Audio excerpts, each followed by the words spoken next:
ჩემი შვილი სიკვდილს ებრძვიდა, მე კი მის ცარიელ ეტლს მიჩერები ვარ, როდის მოავინიცის. მერთო გევედრები, სიკვდილმა არ წამართვა ჩემი შვილი. საბრალო მოხუციშვილი 30 მეტრის სიმაღლიდან ხევში გადაიჩეხა. ფუძის ზვალი გაუტყდა და ხერხემალი დაუზიანდა. მამუკამ თურქეთის კლინიკაში მხოლოდ 3 დღე დაჰყო.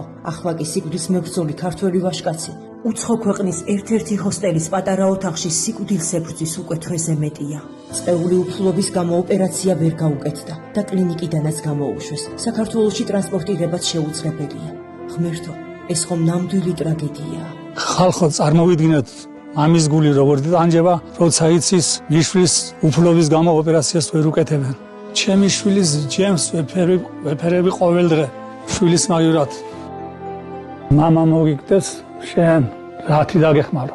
დამართვაც, როგორ დაეხმარო საბრალო მოხუცი ჭიათურიდან თურქეთში მყოფ სიკვდილს მებრძოლ შვილს, როგორ შეაგროვოს კლინიკის ფული, მას ხომ სოციალურ დახმარებასაც კი არ აძლევს სახელმწიფო. არც ეს სახლია ბუიშვილების. კეთილმანათესავმა დროებით დაუთმო შეჭიროებულ ოჯახს.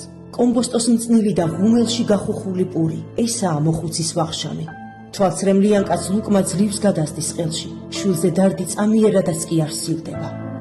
ღვთისმიერი კაცი, სხვის ბაღში ისეულის მცენარეებს, რომ ვარდიც კი გაიფოთქა იანვის ყინვაში.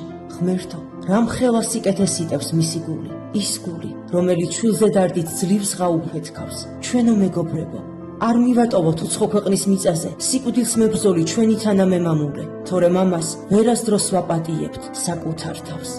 კეთილო ადამიანებო, განწარებული მამა, გევედრებით შვილი გადამირჩინეთ. გადარიცხეთ ნებისმიერი თანხა ჩერნოვეცკის ფონდის ოფიციალური საიტის მეშვეობით.